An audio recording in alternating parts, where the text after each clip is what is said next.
Hi, everybody. Welcome to Office Hours. If you're watching this on YouTube, you're going to notice that down below there's a link that you can actually join the conversation in Zoom. It's a lot more fun than watching on YouTube. But if you want to watch it on YouTube, that's fine. If you're here for the first time, let me show you around a little bit. You're probably in the attendees area and wondering, how do I become a panelist? Well, we'd love for you to become a panelist. Invariably, you're going to sit there. I mean, you're here, you're doing this kind of work. You're going to hear us say things that you don't agree with. You're going to know that your opinion is better than our opinion.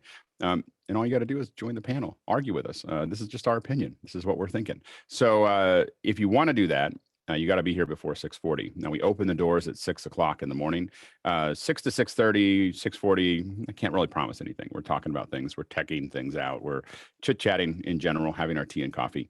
So, but you can come in. It's oftentimes the funnest part of the morning, actually. But that's the secret that we all know that you'll discover if you come in early. Between 6:30, and 6:40, we distribute the Discord link. The Discord link's where about another 600 of us chit chat all day, because 3 hours here isn't enough. It's by the time I talk about it, it's expired. You'll have to come another day to get it. So there's the Discord link there, and then at 6:40 to 6:45. We do mic checks. Once you see us doing mic checks, the panel is closed, not for the day. You just have to come another day and get here a little earlier. So if you think you have what it takes to be on the panel, strong opinions, a good internet, good audio, good video, then get here before 6:40, raise your Zoom hand, and we'll bring you in and give you a shot. Now at 7 o'clock, we start with general open Q&A.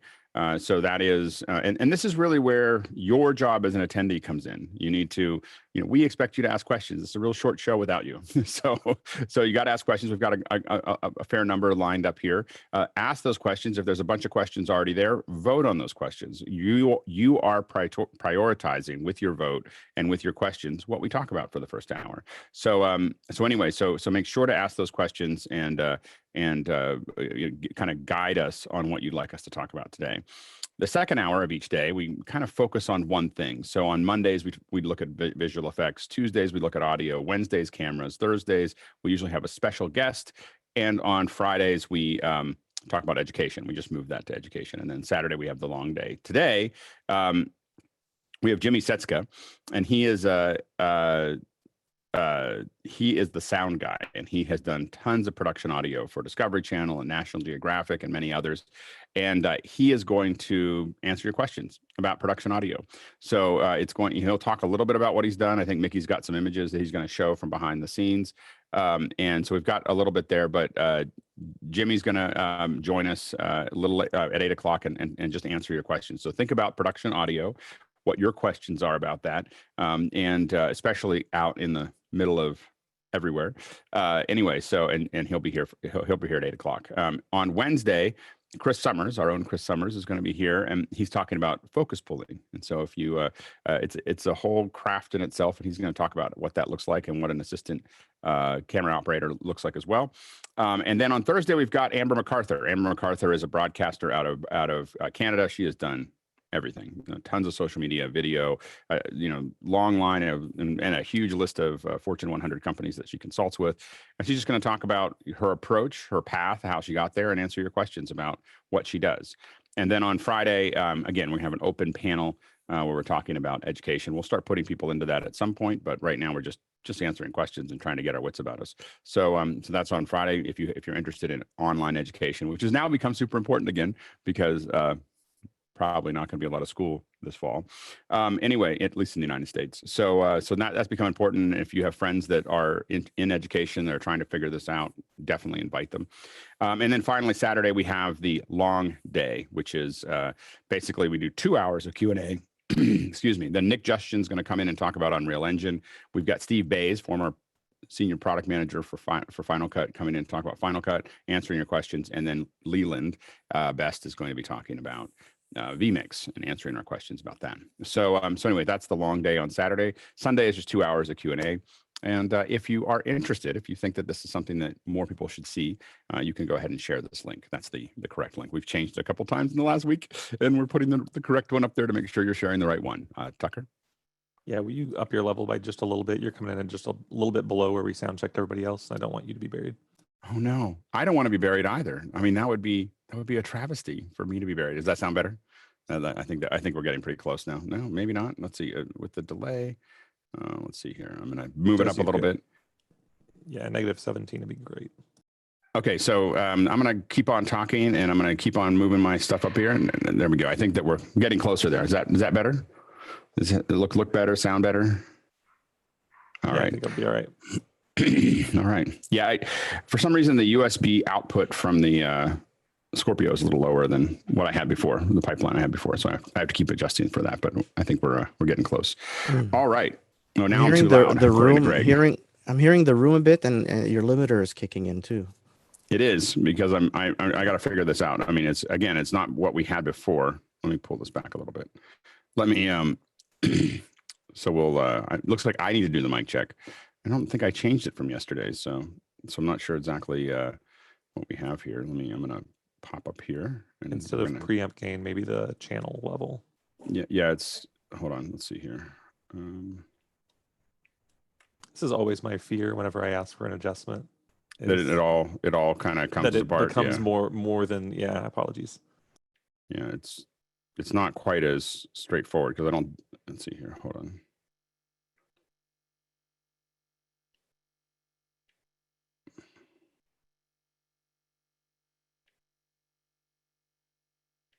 Let's see if we can.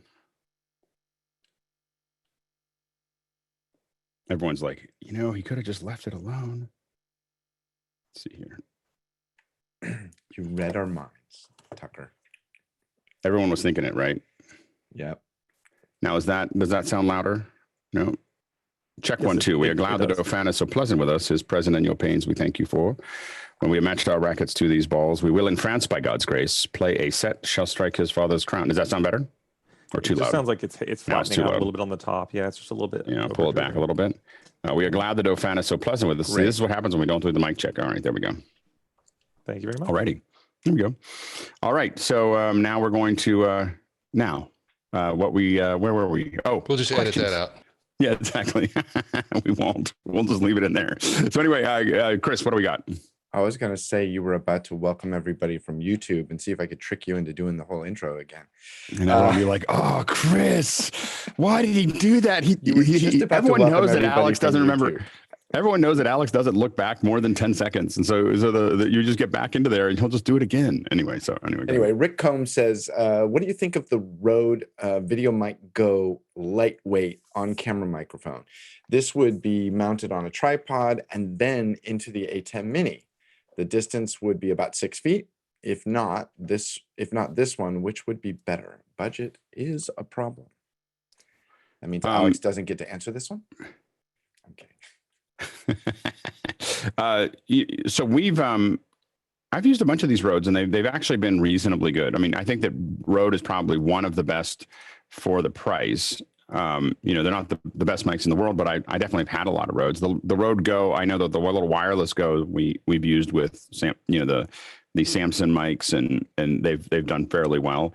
I haven't had any, in that price range. I think it's actually a pretty good mic, Mickey. Yeah, the Rode VideoMic GO is a camera-mounted little shotgun mic. Yeah. So at 6 feet, not even like a Sheps would sound good. Right. That's good. And Sheps, for those of you who don't buy a lot of mics, it's a really nice mic. It's really expensive. Yeah, 6 feet is it's gonna fall apart pretty quickly. Go ahead, Guy. Yeah, besides the distance part, there's also the fact that mic requires a lot of gain, and if you don't have a clean gain stage, it's really rough. So we're a reseller for Rode, so we actually get a lot of returns of those because there's no battery in it. It just it relies on your devices bumping up of the gain. So if you have a device like the A10 Mini and you're going mic input, you're going to get a lot of noise. And so I would recommend one of the other mics like the VideoMic Pro or the ones that have an internal boost so that you can bring the sound up cleanly and not have that rough distortion and that hiss. That's great. You Shine? Okay, first, I just want to say that Mickey is right, that from 6 feet, nothing will sound right. However, Rode Mic Pro Plus, which is a little more expensive, will do a good job. And not only that, when you click record on the camera, it's automatically going to turn on. However, it's another trick that you should, in order to get the recording good, you go to your camera and you move it to manual recording and pull the preamp of the camera to only one tick above 0. And then you put all your gain on the mic, and that's how you get the best sound out of the mic. Make sure the camera basically just acting as a pass-through for the audio. That's great. John Idelson, last one, and then we'll move on. I'm using the DDV mic D3 Pro. I'm using it right now, and it's a great mic and has a gain on it. And it comes with a set of adapters, so you can plug it into an iPhone, a computer. It automatically configures the right connection. That's great. Next question. This is interesting. Doug Ferguson says, Alex, if you were asked by a stranger what you do, what would you say? Usually what I say is I design complex live events for the web. And that's the one sentence version of it. And that usually opens up a bunch of questions like, what is that? And then you try to explain all the different weird things that you do. But that's what that's what I tell people, is that's what I do. And then I explain how we do, what we do. But if I was going to say it in one sentence, just complex live events for the web. So that's it. Okay. All right, next question. Victoria Ray says, beginner audio question here. Can anyone recommend software that audio records and also transcribes? I know tools. I guess the question also is what if you're trying to do live transcription, or usually when we say transcribe rather than caption, we usually think it's going to happen in post. But Garrick, Jason, and Leland. If you're on iOS, Rev.com, a transcription service, has an iOS and Android, I believe, Google app that you can speak into, and it captures your audio and then also sends it to their service for transcription. I think it's all run off of AI, but on that, but it could be something to try. Yeah, absolutely. Jason? For that specific purpose, I actually have a Pixel 3 that is not activated at all, because Google's offline dictation is fantastic with this app specifically for the Pixel. It's like $300 and it works perfectly. Oh, interesting. Go ahead, Leland. Yeah, and if they're just looking for a transcription service, the one by Nuance, which is known as Dragon Professional, is probably one of the most used when it comes to transcribing audio into the software and having it perform that task for you. I wouldn't highly recommend the AIs on all cases. There are other very price comparative, if not less costly ways to get transcriptions done by just sending audio to people and have people actually transcribe them for you on certain services. Go Transcription is one of them. And I've used Dragon for a long time. And the one thing that you have to realize is that, especially with AI, is that if you're trying to do something that someone's going to listen to versus versus a transcription, you have to decide which is most important, because there are a lot of ways to speak so that a transcription gets all the things that it needs, that may not work for someone listening to it, because for instance, I grew up with my father is a lawyer, and he's been transcribing to a tape, to a weird tape system, then to little tape systems, then to, for the last 40 years or whatever. And he's perfect at it. He'll sit there and go, exclamation point, period. And he's used to talking to a person that's on the other side that's doing all the typing. But the point is that all those things are important to say if you're going to do transcription, and you kind of have to train yourself as much as the transcription service to do it well. But that's not a very listenable thing. If you're going to just have real people talking and then have it transcribed, just know that there's going to be some cleanup that's involved. We're going to go pretty quickly. Michael, Yashai, and then Jeffrey, but try to keep your answers short. There's a service called Otter.ai. They are one of the tools that hooks into Zoom, but they also have what they call Otter Meeting Notes, and it's a essentially live transcription for your meeting notes, and you get a doc at the end of it that you can edit as well. I've only played with it a little bit, but it's pretty neat. That's awesome. Yashai? Try ADA Dictation is an app on an iPhone. I found it pretty... ADA? ADA Dictation. Okay, it's pretty cool. excellent. You just talk to it and just like... It's great. Jeffrey? Michael said Otter. That's what I was going to suggest. The one cool thing about Otter is if you have two people it will try to transcribe and tell you which person is talking, and it records as it transcribes. It's a really nice app. And the other thing is that, you know, for instance, again, I think we've talked about this before, whether using Final Cut or Premiere, if you have it in video files, there's services like SimonSays.ai that you just simply go down and say, export, send to Simon Says, and 15 minutes later, the whole thing has been timed with your video. I don't know if that helps, but it's just something to know that those kinds of services are out there. Next question. Kyle Hammond says, for corporate type interview work in current phase 4, I'm planning on getting cheap lav mics, $20 for each interviewee.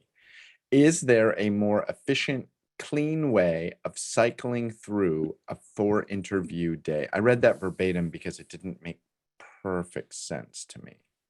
I think that it's you've got 4 interviews, you've got 1 mic, you know, for 4 interviews. At $20 each, I'd probably buy, well, number one is I'd buy more mics if you're going to do $20, but I'd buy 1 better mic. $20 is not going to, you're going to. Well, he does say getting a cheap lav mic for each interviewee. Okay. So he's going to get one for each ones. Okay. And then okay. Go ahead, Tucker, and then Yashai. Yeah. I mean, I would look at, probably switching from a lav to, because you're going to be getting a really inexpensive lav for each one. Rather than doing that, I would rather combine that money, get a decent shotgun, and put it out of frame, and go that route. You'll get better quality audio, I think. Yeah, we've done interviews where we're doing 20 interviews a day, and that's all dual shotgun. I have 2 shotguns, and they are literally right above frame. Just above frame. We literally have somebody talking to the other person and pulling them just out.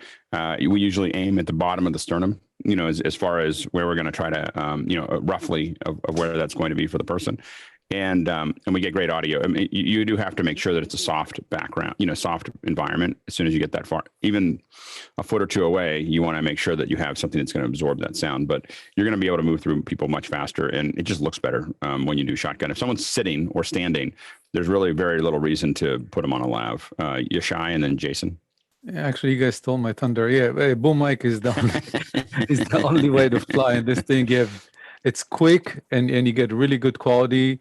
And if you can get somebody with you, you can actually move the mic while they're talking in case somebody's kind of monitoring their recording. But that's Jason.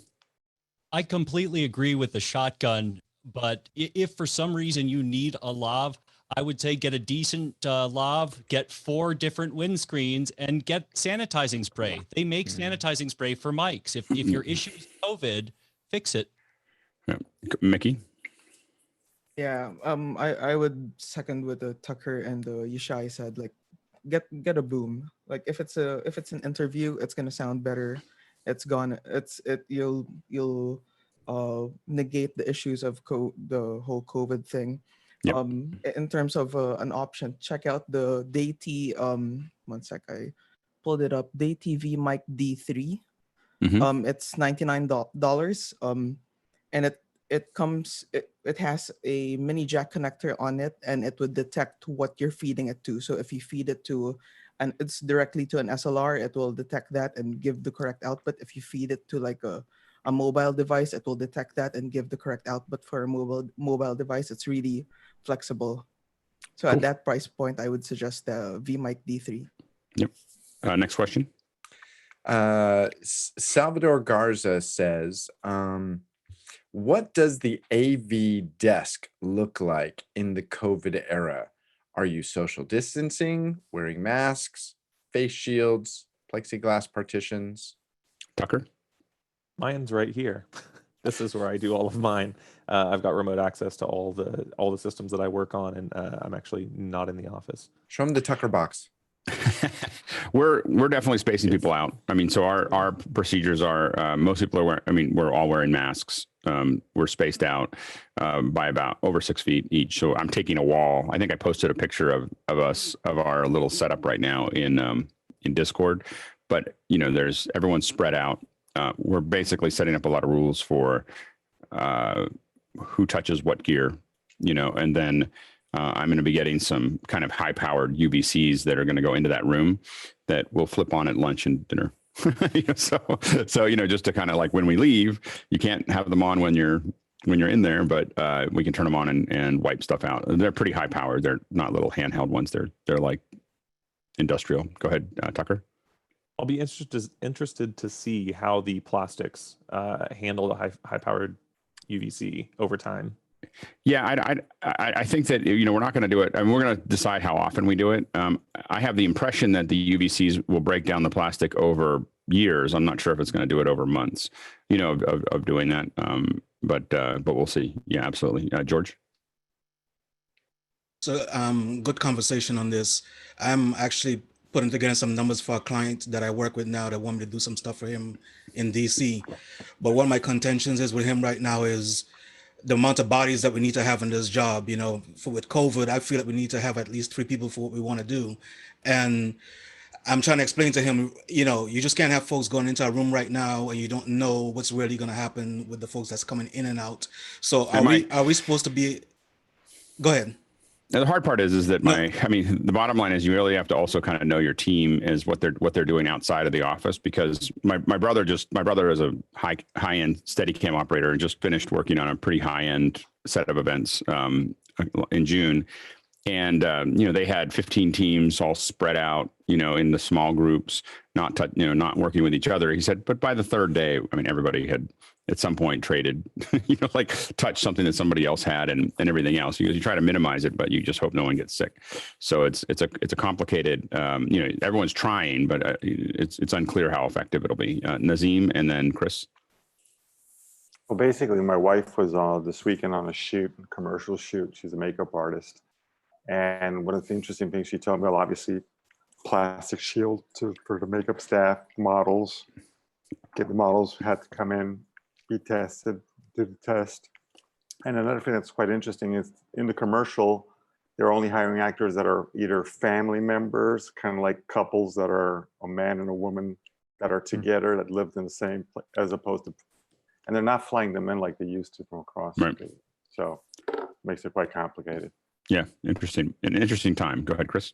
Yeah, the recent live show that I did, we actually took the control room apart. It's in a corporate studio, and we moved the audio desk into the soundstage, and they moved the switcher into an edit suite down the hall, and so we each had our own physical space instead of being shoulder to shoulder like we typically would have been in a single room. Yeah, and one of the things one of the big selling points for the stage that's in the building that we're in right now is that it can evacuate. I believe it can evacuate all the air in the stage in about 4 minutes. So it's being able to turn that on between shoots. They used to do pyro there. What occasion? I've got to know. Pyro. Please. Pyro. Oh, okay. So it used to be a pyro stage, and so because of that, they have incredible capabilities to clear the stages, to circulate the air. Go ahead, Tucker. Chris, in that setup, when you guys broke it apart, just a little bit on the thoughts of like, how did it feel? How did it go compared to when you were just over the shoulder of the guy that you were? It was weird. And I mentioned it the other day on office hours, where we actually set up a Zoom channel, a Zoom instance, so that each of us could see each other on an additional screen, because I like, that Fred Tetzner, who is here sometimes as an attendee, I like Fred. I like to see his hands on the fader. I like to, when the playback op is about to hit play, I like to see that his hand is on the keyboard. Yeah.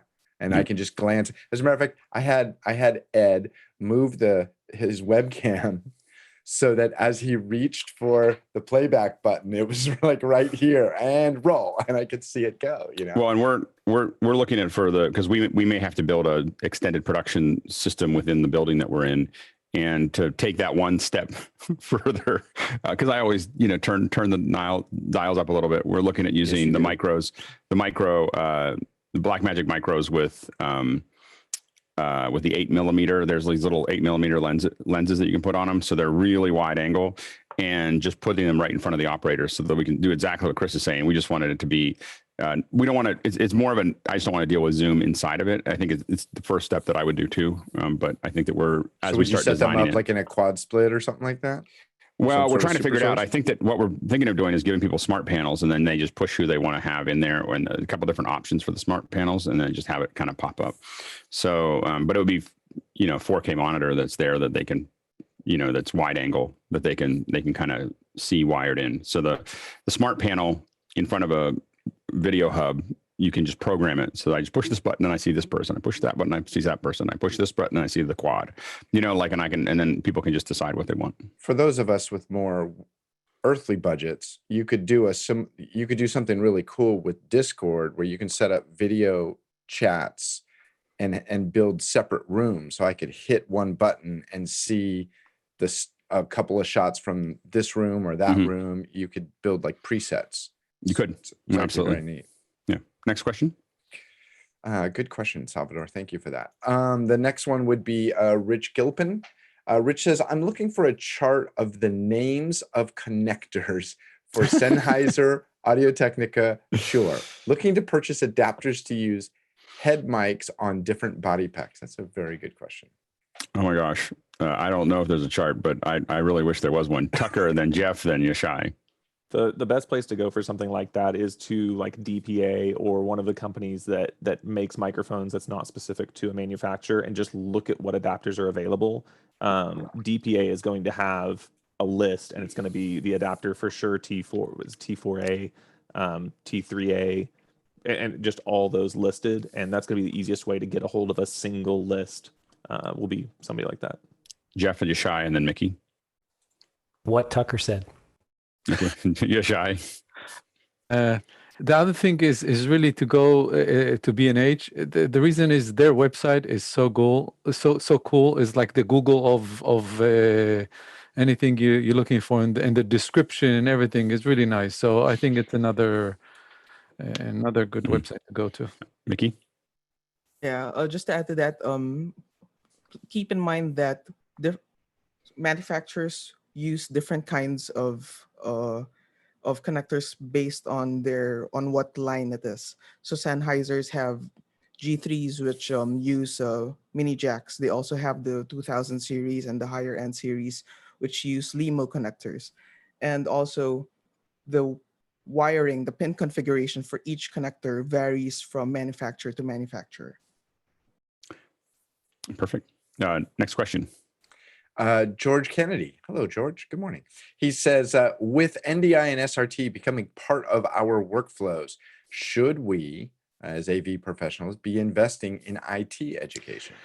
Yes, and we're going to bring back the IT stuff that we were doing on Saturdays, just because to answer more questions in that area. We kind of Mike astutely pointed out there's a lot of IT folks here, so we're gonna turn that back on, and maybe even this Saturday just open it up as open questions and just answer a lot of those, and we can all discuss it amongst ourselves. But it is more and more important every day it's not just with NDI, it's just that you have to know what's going on, inside of that, because it's more than baseband now. There's just so many things, whether it's Dante, whether it's packet shaping, remote control. All of those things are things that we can that we need to know how to do. Tucker, and then Doug. Yeah, definitely learn everything that you can about it, but also make sure that when you're on a site that has potentially multiple people that have their own understanding of it, decide on who's the lead of the networking environment, and then defer to them, because we're definitely at that kind of early point where if you see like a bunch of audio guys that learn just a little bit about audio, conflicting opinions can definitely hurt. So yeah. Making sure you have a single source of knowledge or source of truth in the environment. Yeah, Doug. Yeah, absolutely. What you guys just said, both of you. I mean, IT is so important in our world now, and it's going to be more and more important as you get into the Dante audio and video over IP. It's not going away; it's going that direction. So the more IT you understand, the better you're going to be. Absolutely, George, and then Jason. Yeah, thanks for the response. Obviously, I just graduated to Ubiquity, and I have to tell you, it's like a Christmas tree just turned on, because there's so much more content and feedback on this network. I mean, I'm only scratching the surface of it, so I'm glad we will be able to explore. Yeah, absolutely, Jason, and we'll move on. Yeah, primarily as an IT guy, like by day, I can tell you like the reason I became a generalist is because tech touches everything. I mean, absolutely everything. So yeah, it's never been more important. Yep. Next question. So George, from one end of the spectrum, dealing with IT to dealing with people, wetware. Alex, for those that are on small teams, 1 to 2 persons, how do we handle the ever-shifting rehearsal schedule and getting our clients to understand that we have other commitments? Well, I mean, I think some of it is I would say some of it's budgeting for the ever-shifting rehearsal schedules. You know, I think that you assume that there's a certain amount of that's happening. Usually, like if we're doing a virtual event with a bunch of folks, we are, we have an assumption that we're going to have each individual is going to get a check-in. We're going to spend an average of this much time, and we allocate that in the budget. This is how much it's going to cost for us to prep every person. Then the other thing that's important is that we schedule a rehearsal so that they know that there is a rehearsal and it's in your SOW with them, is that there is a rehearsal. And that the so you want to check everybody. We don't want to try to rehearse everybody separately if we can avoid it. We want to have a rehearsal. No, we don't have to have everyone there at the same time, but we want to have a day that we're doing that rehearsal. Make sure that even though you want to manage your time, make sure those rehearsals are spread out a little bit, because you want time between each person if they're going to be individually presenting. And then, but then, again, you just have to decide. I mean, I've definitely done more rehearsals than I budgeted for. Then you have to decide how important that client is, to what you're doing. But, I think that I'm always iterating, going, wow, that was way more work than I expected. So we will charge more next time or turn it down. And usually my response, how I got to where what I charge is that I charge more every time something's really hard. I'm like, I didn't have enough people. I didn't have enough time. I didn't have the next client that comes in will get a number that's higher than the last client, because I realized that I needed to have more. And then at some point it settles like, hey, this works. And then that's the number. But the hard part for all of us, and I have this problem too, is you can be hungry and take on every job that comes through, but a lot of little jobs keep you from getting larger ones. Like a lot of high maintenance clients that are not paying very much, oftentimes are a huge distraction from being able to, and again, some of us, sometimes you just need to get stuff in, but you just have to look at how much. I've definitely had things where smaller jobs have distracted me from the really big jobs. And I'm conscious to it, and there are definitely clients that we let go because, and the ones that are the hardest tend to be the small companies and nonprofits. Nonprofits are probably the most challenging. Nonprofits in education are probably the most challenging because they have a large number of people that they don't have to pay a lot of times. And so their gauge of value of time is really skewed a lot of times. And so it's really hard for you to survive that as a professional. So when we're working with a nonprofit or a small business, we tend to be pretty clear about what we can and can't do, and we still get ourselves in trouble. Usually I do it because it's someone I know. It's not those aren't ones. If it's not a cause that I'm interested in, like a nonprofit, if it's not a cause that I'm interested in, or it's not somebody I know, I don't do them because it's just too hard. It's too much. It just drives me into the ground. George, and then Chris. Thanks for that feedback. Joe Floyd and I was having this conversation last night, and it's definitely, it will create some resentment within your psyche. And I think one thing I've learned from office hours is, I know we're in COVID right now, we all want to work, but sometimes you just have to say no to certain folks, because you will find yourself in a pickle if you find yourself not being able to rehearse and, thanks for the feedback. One of the things, just to get a little outside of the tech of this and the business of this, is really take on that you're 100% accountable for everything that's happening in your environment all the time.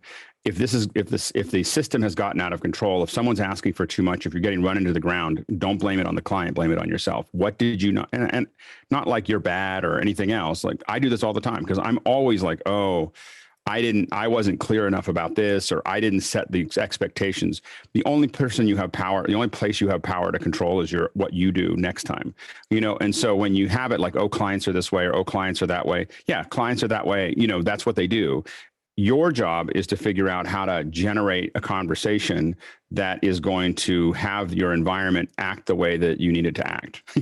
And when your environment isn't acting that way, it means you want to take it on like, I'm not having that conversation in a way that makes a difference, not that the environment is doing it to you, because there's no power in that. There's no power in the environment doing it to you. There's no way to change it. There's no way to affect it. What you want to be looking at is how, like, the reason we get live events done is not because of what we do when we show up. It's because of all the logistics ahead of time, all the requests, all the setup, all the conversations that we've learned to have, because we knew that these things are going to bite us when we're there. And so we have, like, I have lots and lots of really uncomfortable, hard conversations before I get to the set, or before I'm in the show, so that I can avoid those during the show, and then I'm ready to react to, those things, because and a lot of people don't want to do that. Like you'll get into situations where you want to have those conversations early and they don't want to think about that yet.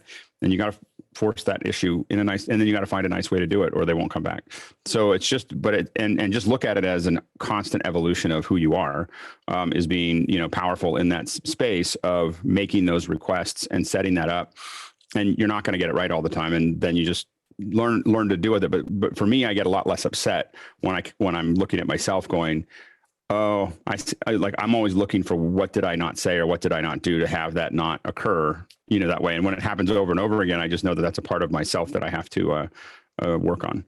Chris, and then Bill, and then Jason. Try to keep it quick. We're going to move forward. Sure. We're starting to pick up questions. Yeah, I just finished, technically, and I use air quotes, yesterday, a big edit. Been working on it for weeks, and yet we scheduled like holes in the rest of my week, because this thing that I cut doesn't actually air until next Monday. So we know they're going to change it. We know they're going to make modifications. So we actually have time in my schedule to do that, because that's just the nature of the way a lot of this stuff happens. And knowing that ahead of time is good to take advantage of. Like putting those spaces in, a lot of times we have safety days when we do travel, and those are the best. If everything goes well, you just get to wander around Paris or Tokyo or whatever for a day. But if things go wrong, you're really glad you weren't trying to catch a flight.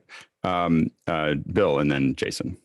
So if you want to survive in this business, there is one reality you have to understand, which is that time is the one irreplaceable asset you have control of. And if you are showing up and somebody else isn't, they are stealing your inventory.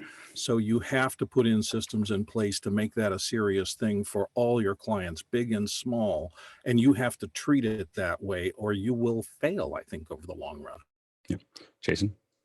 And building on top of what Bill just said, long story short, the moment you accept the job and the time frame and the dollar figure, your right to have an excuse goes away.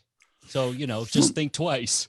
And again, it's just a matter of, this is an ontological process, that you're, as you, that you're just going to constantly, your clients and your partners and everybody you work with are going to constantly help you develop yourself in places that, and when it's not working, just take it on as what you need to, those are things that you need to solve. Anyway, next question. Paul Shadwell says, I'm going to be doing an interview video at the end of the month, and I'm going to get a sound devices MixPre 3.2 and was going to use lav mics. But after what I've just heard, I'm thinking shotgun mic. Which one or if the person's, two? If the person's not moving, I would use a shotgun. If I had an operator, I might still use a shotgun if they're moving. But I don't know what do people? Yeah, go ahead, Mickey. Yeah, it would depend on your location, what type of location you'll be in, and also, of course, your price point. For a typical sit-down interview indoors, on the higher end, it would be the Shep's CMC6 MK41 capsule with the CMC6 preamp. Very high end. On the Mickey's mid-range, outdone me. On the mid-range, it would probably be a Sennheiser MKH50. And on the lower end, there's the Octava MK012, I believe. And that's I think a Russian microphone, and it performs surprisingly good. I think it's around $200 or $300 per mic. Interesting. I've never heard of that one before. Octava MK012. That's interesting. Just You watch shy? out because it Go ahead. transmits a lot of handling noise. Oh, interesting. Okay. Yep. So make sure you have you get the shock mount for it. Yeah, but if it's just on a stand for a sit down interview, Yeah, you're golden. fine. Yep, absolutely. You shy, and then Jesse. The MKH 416, it's actually a good mic, and it's actually hold good in weather when it's wet, and it's pretty durable. And the only thing is to make sure you take the Mixpray and connect it to a camera. I'm not sure what is your setup, so you don't have to worry about syncing or anything. So you can feed the stereo out directly to the camera, so it's all match. Jesse? I think it's also important to know about the difference between mics that work better for interiors, like the ones that Mickey mentioned, that are not shotgun mics. Exactly. So then the mic that Yushai mentioned, for example, the 416, is a shotgun mic, so that's going to obviously omit a lot of your off-axis noise, or if you're going to be exterior. So yeah, there's different choices to make in sort of those categories, and you don't always want to use a shotgun mic inside because of the interference tube can pick up sort of these room reflections, especially in an echoey space. So sometimes a cardioid or a supercardioid works, and sometimes a shotgun works. And generally you need to have both if you're going interior, exterior, back and forth quite a bit. That's great. Next question. I'm going to skip Chris Peterson's here. Chris, you're welcome to try and condense it. John Rainbow says, in audio, what does crunching, not cornflakes, sound like to the listener? And how does the speaker correct it? I'm not sure what he's asking. I don't. Is he talking about actually eating? I think he's talking about over-modulating a compressor, like crunchy sound. If that's what you're talking about, then I think yeah, crunchy. Yeah, it's a gain stage issue, and it sounds like it's. I don't know. I don't know how to describe it other than it's crunchy. I think but usually on it's some comms kind of gain channel we stage. often say that, and you're sounding a little crunchy, and it could be 3 or 4 different things. Right. Yeah, I'm not. You have to, John. You might actually have to write more than what you wrote there because we're not clear what that is. Go ahead, Kevin McCardle. Next question. Anyone know of a chat module like Slido, but allows you to send voice notes and questions instead? I don't know what Slido. Voice notes and questions instead. Jesse has his hand up. Go ahead, Jesse. I've been experimenting with this little online application called SpeakPipe. It allows people to record little clips, and you can actually set the duration of those clips. So I've been trying to find out, more interactive ways that people can participate with these Zoom meetings and things. So they can record a little clip, submit it in, and you can listen back to the audio. There you go. All right, next question. Jim Tobin says, when you are dealing with green fringe and you've tweaked all the key settings, what aspects of the setup do you look at first? Distance between the subject and screen, lighting, camera quality, A10 mini, question mark. Your distance to screen is probably going to be the number one thing that's going to create green fringe. Again, I very rarely do a green screen that has less than 4 feet. And generally I'm trying to get to 10, almost all the time. I want to key my background. I want to light my background separately from myself as completely as possible. It's a big, basically the green is a large, diffuse light of green. And so the more the axis of the green, the closer you get to it, the more it's going to bounce off of things that are further forward. So as you move it away from you, the green that's getting to the camera is getting to less and less of your shoulders and everything else because it's coming more straight out. So as a result, moving away from that is going to be the number one thing that you can get rid of, that you can use to get rid of that. And then a good despill. Good despill, which is available in the Mini, should do a pretty good job of getting rid of the fringe. Now it might be gray at that point, but it's usually pretty good at getting rid of the actual green nature of it. Jason and then Bill.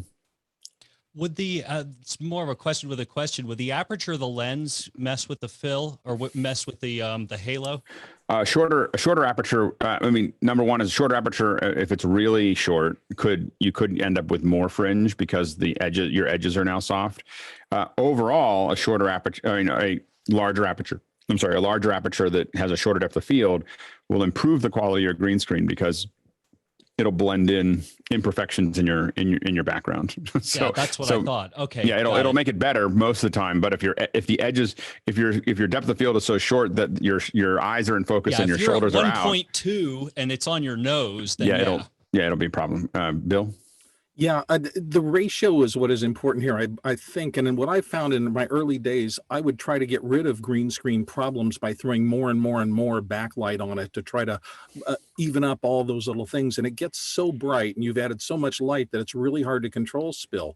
You really want the ratio of everything correct. So you can probably turn down the green screen and then match it with less intense front key and backlighting. Yeah, I mean, you're looking at it's really hard to do a good green screen without scopes, without some version of scopes. And you can record them and put them into Final Cut or into Premiere. You can use something like Scopebox. There's lots of little things out there, but it's really hard. If you're really going to do high-end work, it's hard to do without scopes. And in those scopes, you shouldn't go over 70 for your green in the RGB parade.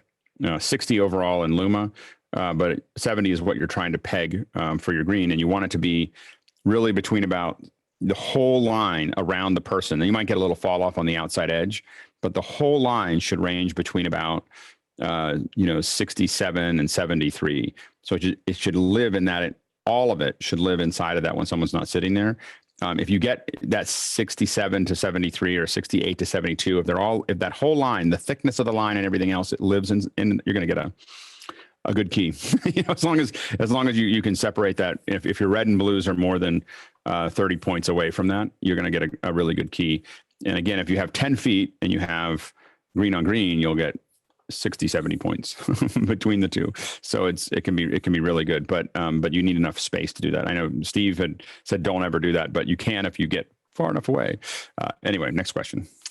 Gabriel says, what's the best round trip workflow for a video editor working in Premiere, sending to an audio engineer working in Logic? Anyone got a good answer for that? Anyone do that?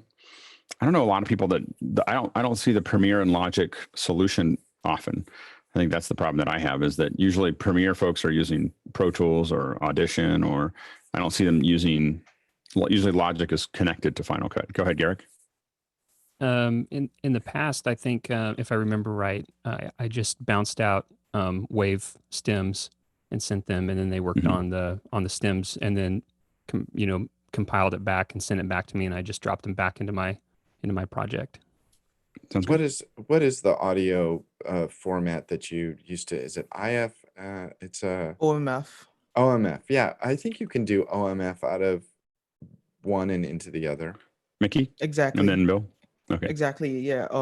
Out of Premiere, send an OMF. I don't know if Logic already accepts AAF files, but for sure it accepts OMF, which is the older format. And you do your mixing in Logic, bounce out a wave mix, and bring that back into Premiere. There's also a utility that'll translate the OMF into the other one. What's the other one, Mickey? AAF. Oh, AAF. AAF. Go ahead, Bill. Well, there is OMF is an old format, and it carries So is very JPEG. little sidecar detail, and so there's not much information there. So in the newer software, you're just getting a real dumb import if you try to stick with OMF, in my opinion. And next question. Would work. Matthew says, I love these discussions on the business side of our business. Any chance of having a regular segment on business relations, strategies, marketing, Sundays maybe? Yeah, we could look Sundays, or yeah, let's take a look at it. I mean, I never know how much to do in that area, whether people are going to be interested, but it seems like people are interested in that process. And so it's always hard for a lot of us to talk about too, because we're in it. So some of the stuff that you do, you don't necessarily talk about, but I'm open to having more discussions about that. So we'll figure out a time that we can maybe have some kind of vertical hour that we can just talk about business. I don't know if Sundays, it doesn't feel like Sunday should be a business discussion, but we'll think of another hour to put it in. Next question. I was going to say, I've been toying with an episode for my show where we only talk about like client relation stuff. Yeah. Anyway, Philip Tesoro says, using USB MIDI controllers with Windows 10, sometimes my APC Mini does not work, giving me a not enough memory error, even when nothing else is open. Does anybody know of a workaround or fix? Not just yet, no. No, I've been looking in the APC Mini forums recently because I'm looking to get one of these Akai boards myself. Not necessarily the Mini, but the next one up. So I'll do a little digging and see if we can come up with an answer for that. Next question. Stuart Fairweather says, has anyone noticed Newtek Virtual Input filling up system RAM with a buffer of incoming NDI vision? After wrapping up a Zoom call. Going back into Zoom settings video, the camera view plays through the buffer at high speed until catching up to live.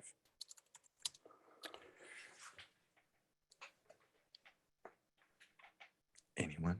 NDI, I mean, NDI and audio don't get along. It's like, like NDI is good for a video source. I just find that its audio management is poor. Does anyone else have any input? This doesn't seem to mention audio. I will say somewhere I've seen that where I went to something and I saw something like, and it may have been Netflix as far as I remember. Okay, next question. Chris Peterson came back with a shorter version of his question. I'm shooting inside a jet aircraft and want to minimize engine sounds. I'm using Canon C300 Mark III with a Deity S Mic 2 and a Lav having 2 XLRs. Will this do, or will my editor hate me?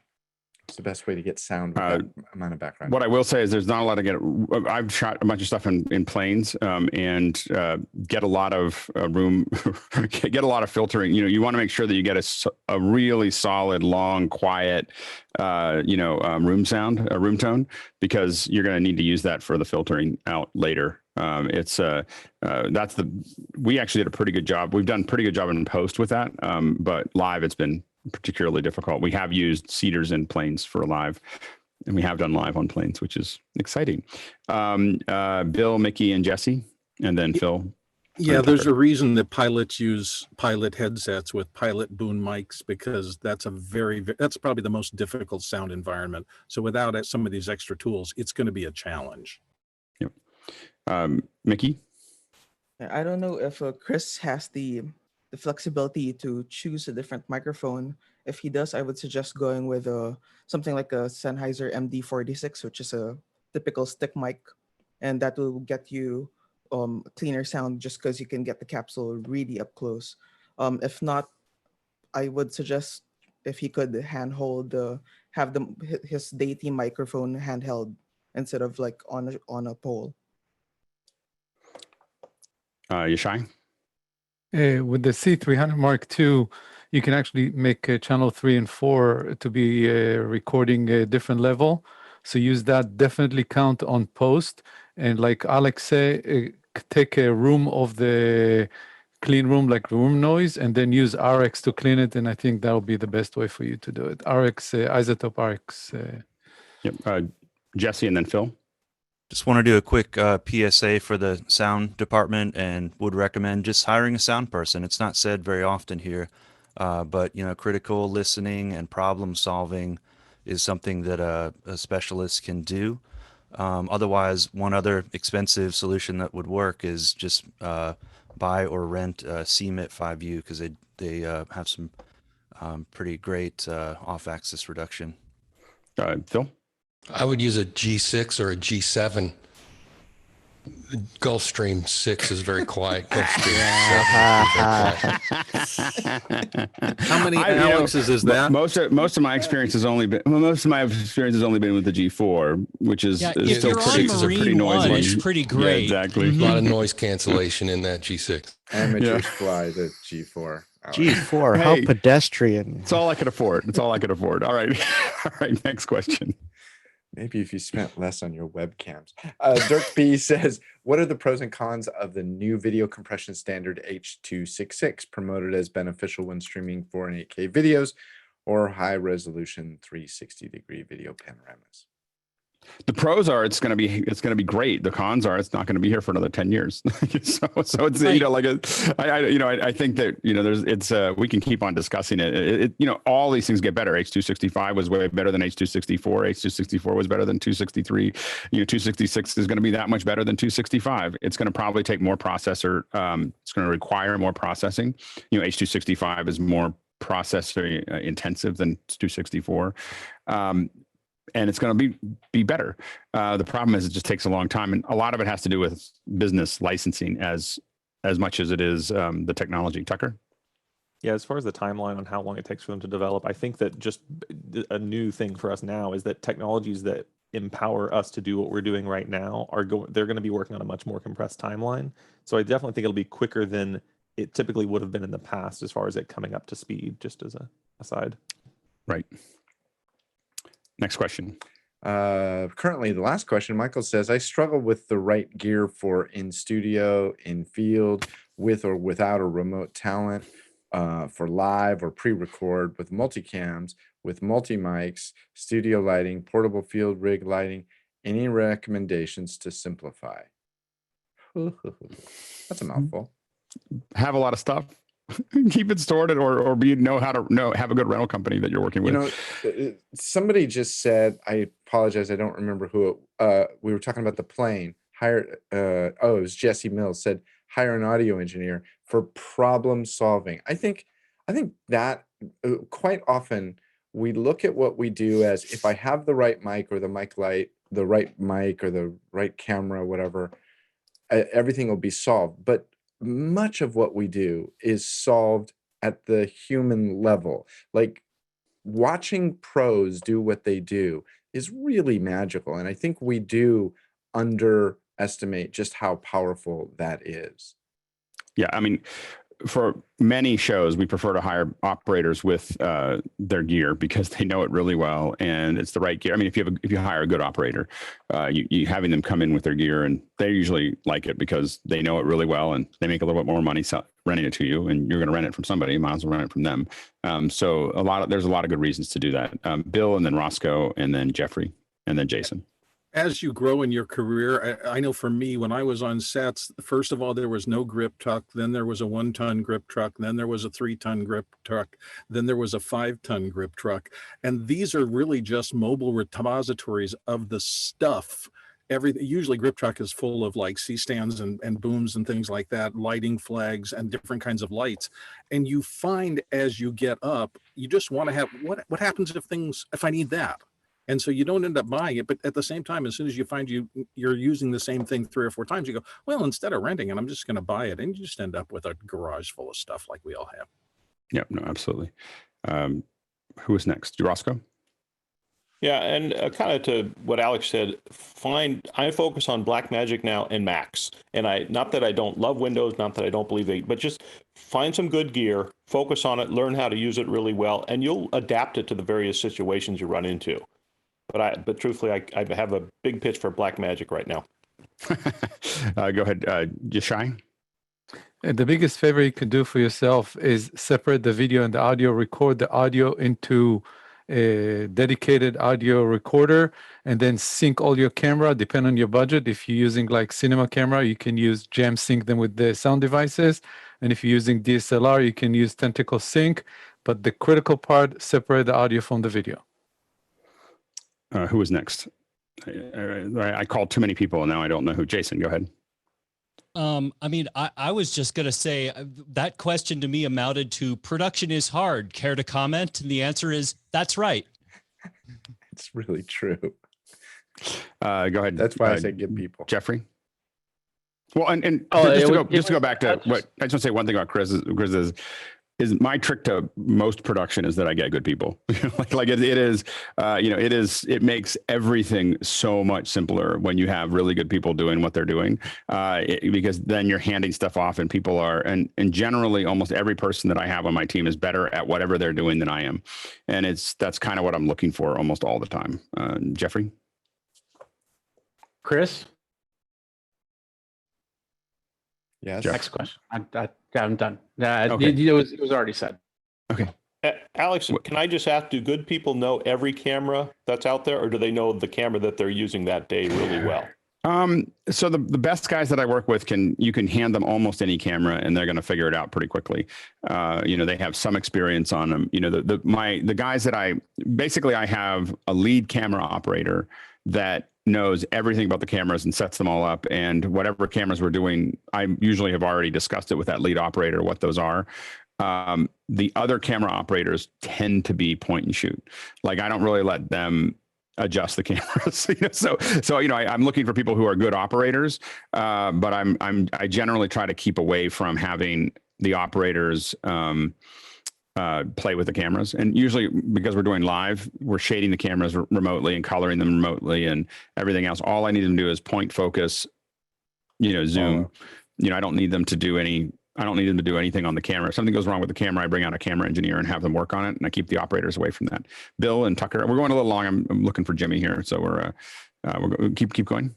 Oh, I'm trying to remember what I was going to comment. It really has to do. Yeah, it's gone. So I'll move on. Okay, Tucker, go ahead. Yeah, it's really difficult whenever you see a great operator. The first time I saw a really good post guy come in and do a production guy come in and record for a commercial, and saw how he did what he did and how easy he made it look, you kind of all of a sudden have this moment of like, why did I pay him so much? I could do that. But that's not the case. 100% not. Go ahead, Jeff. I remember what I was going to say. How many cameras can you know really, really well is kind of a little piece of this question. And a good camera operator, particularly if the cameras are similar, will be able to handle them. I have noticed that, for example, when I moved I used Sony's most of my career, and I understood them very well, and anything in the Sony line. And actually, Ikegami and JVC and those things, they weren't built all that differently. Now that we're getting more fly-by-wire cameras, I do find that it's harder to go through the menus and simply pick up a new class of cameras because they're more computers, unless I'm expecting an ND filter on the front of the camera. And if I have to now go find a menu and turn in an ND filter, I have to study that ahead of time to be competent in the field if I need to stand behind a camera for a little bit. So it's changing. I'm going to take a quick break here. I just need to handle a technical issue, and I'll be back in a second. So just talk amongst yourselves. I'm going to go back to Michael's question. He actually put in the chat that said he works alone most of the time, and I'll encourage him to do lots of pre-production to actually specify what the job is, speak with the client, and as Alex was saying before, really set expectations. And on the bigger ones that get beyond what he can reasonably do, that's the time to hire in a second specialist to take some of that off of him. I think that's really, really good advice. It's really good advice. I mean, the whole point of this business is to grow. So you want to step a little outside of your level of expertise and expand it, but you should know when to say, that's as far as I can go, and know how much better a result you'll get if you hire somebody who does this every day.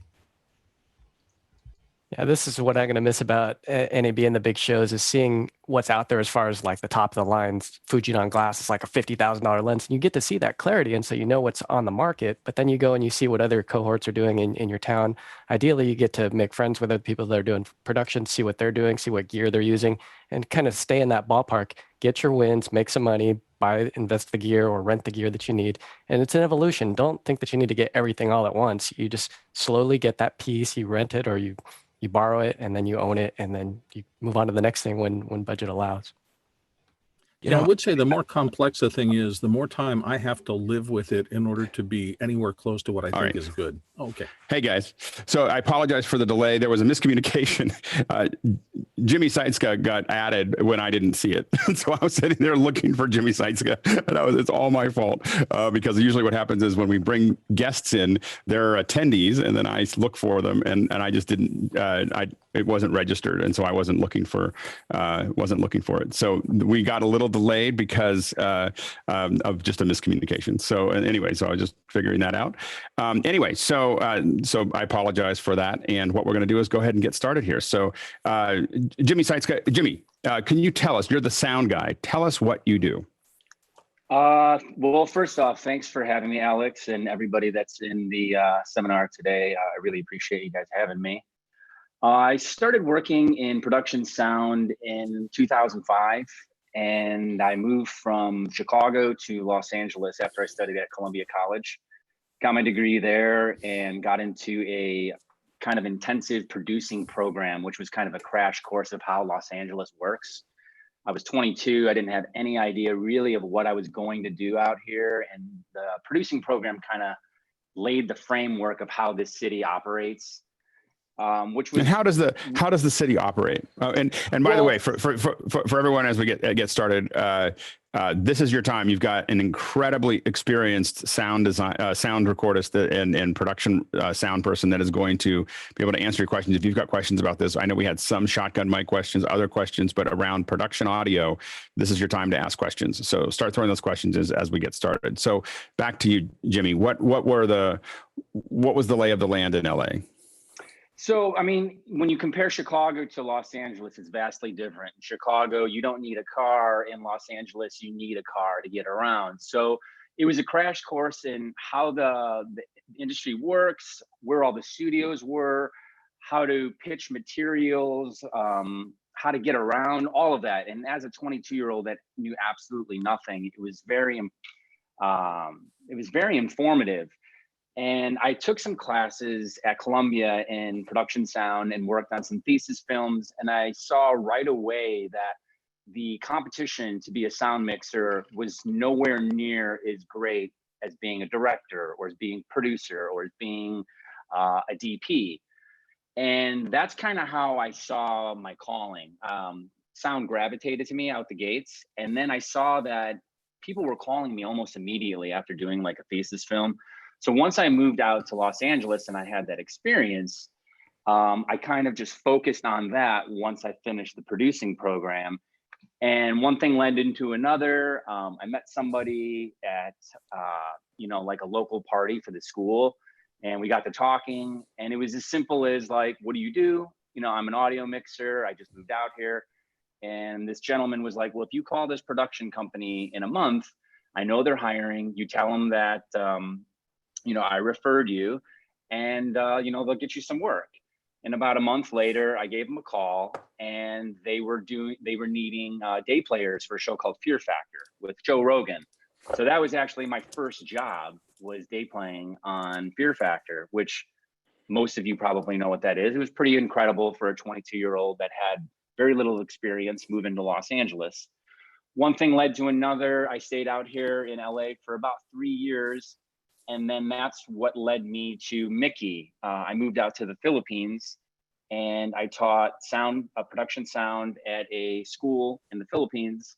And I was also one of their in-house production sound mixers, because the school also had a production company, which was called Bigfoot Studios. Bigfoot Studios had a bunch of different veteran mixers that work there. Some of you guys might know them. One guy was Greg Kurta. Another guy was Les Wolf. Greg Kurta worked on Godfather 3, Wayne's World, Ghost, as a Foley artist, production sound mixer. So at around 25 years old, when I got to the Philippines, now I'm getting all this extensive teaching and schooling from Emmy and Oscar award-winning sound mixers in both production and post-production audio. So from 2008 to 2013, I lived and worked in the Philippines alongside those two gentlemen, and built up all my contacts, built up all of my experience working on boats, working on jungles, shooting in extreme jungle-like scenarios. So when I moved back to America in 2013, this basically paved the way for Adventure Sound Guy. So as you can see, some of the pictures that Alex is showing right now, I do some pretty extreme shows, whether it be in, you know, -40-degree weather to 125-degree weather in South Africa. So I was basically a shoe-in once I came back to America. A friend referred me to a show called Naked and Afraid. And with all of my experience in the Philippines working in jungles and all of that, it was a bit of a no-brainer for them to hire me. And one thing led to another. And here I am today. I primarily focus in adventure shows. I've done, you know, documentaries, I've done narratives, but the bulk of my work is off the grid, dangerous, extreme sound recording productions. And that's basically me in a nutshell. Tell us a little bit about your kit. What are the key components of what you take on a day-to-day basis? That's interesting. So I own my own kit, so we can talk about that. But a lot of these adventure shows, they don't particularly rent out my kit always. So what I have in my personal kit is I have a 788. I have all WiziCom wireless. I used to have Lectrosonics for my wireless, and I switched over to WiziCom in 2014. Which and why did you switch? Oh, go ahead. I switched because, you know, I was just having a lot of different problems managing the different blocks. This was before Lectrosonics had any sort of wideband. And if they did, I didn't have access to it then. WiziComs came out. I heard a lot about WiziComs when I was living in Asia. And I was like, what is this WiziComs? This Lectrosonics is the only thing. And then, you know, you go on the internet, you do a little bit of research, and you find out that WiziComs have been a staple in Europe, starting in Italy, you know, for 20 or 30 years. So they are kind of like the Lectrosonics of Europe in, you know, in Italy. The main difference, and to answer your question, why I switched was the wideband. So the transmitters that I have are from 470 to 698. Now those transmitters now have gone down a little bit smaller. It goes from about 470 to 652, I believe now. But basically I can kind of go anywhere with confidence and know that I'm going to be able to find frequencies that are usable, which I was getting into troubles trying to manage multiple blocks and all of that with electros. And it was just an easy transition to move into Wizzies to have that kind of flexibility. Now for my IFBs, I'm still using Lectrosonics. WiziComs do offer, you know, an IFB system, but I haven't used that yet. I don't have any experience with that. Rycote's been helping me a lot with gear and kit. They found me on Instagram, started liking my pictures and stuff. So I started a dialogue with them via Instagram. So if there's any young people listening right now, social media to connect to brands and things like that is super beneficial. When I reached out to them, I said, you know, something along the lines of, hey, you guys are liking my photos. I love your products and blah, blah, blah, blah, blah. One thing led to another. They did a whole write-up and story on me that they put on their website. Some of the pictures that you guys are showing are on their website. They put me on their postcards. So when you would buy like softies and stuff like that and accessories, you know, a picture of me would be on there. And the really cool thing was this, is I started having specific modifications to equipment that they use. So for example, I was in dire need of a wind jammer that was camouflaged because I had this big gray furry thing in the middle of the jungle and it wasn't working. And also on Naked and Afraid, you use a lot of plant mics at night. So when the crew leaves, there's a 12-hour period from dusk until morning where the crew isn't there. And we set up surveillance cameras and microphones. And this is where I really needed a camouflaged microphone, but also it needed to have wind protection and, you know, slight protection from any sort of rain elements. And Rycote fabricated that for me. And that's always nice. So it was a really nice relationship with them for the last like 5 or 6 years. That's been really cool. And what mics do you use? Microphones in my personal kit, I have a 416, I have a 50, I have a 60 and I have a 70, and I also have a Shure SM89, which I don't think they make that anymore. My uncle used to be an engineer at Shure, and he got that for me about 6 or 7 years ago. That's I great. also have several tentacles. They've also helped me out too. So they sent me 8 tentacles for a show. We had a massive show. It was like Naked and Afraid Excel. So it's with like 14 cast members. So they were able to get me those tentacles, and we demoed those in the jungles of the Philippines, and those worked out fantastically.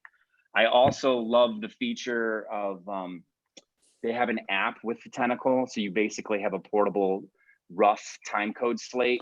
And this is for your Tentacle phone. Sync, right? The Tentacle Correct. Sync. Yep. Correct. And they have an app for your phone. So a big problem with these reality shows is they want the sound guys to do more and more stuff. So it's like carry a slate and carry this and carry that. And it's like, I'm already carrying enough stuff. So when Tentacle came out, they need a slate for reality show?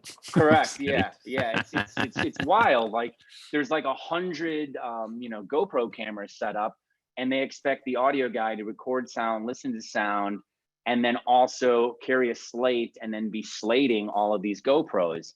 So when I found out that Tentacle Sync devised that app called Time Bar, and then most people have a smartphone now, you can have the time code directly on your phone, and it kind of simplified the whole process. It also created your overhead was less. You're paying $6.50 for $6.50 for one 9-volt battery for one of those portable slates. Now you're not paying anything because you have your phone. So I really like Tentacle Sync. I like what they've done. Big fan. That's great. We got questions rolling in here, so we're gonna start throwing them at you. A. Mitchells asks, what was your path into getting into a union of this kind of work, and how has it changed over the years? Which ones do you recommend? 695, 700, DGA, NABIT, or is union membership not really necessary anymore? No, I'm a union mixer. That's a really good question. So I believe it's 100 qualified days to get into the union. Now it's been several years for me, so that could have changed. So what does that mean?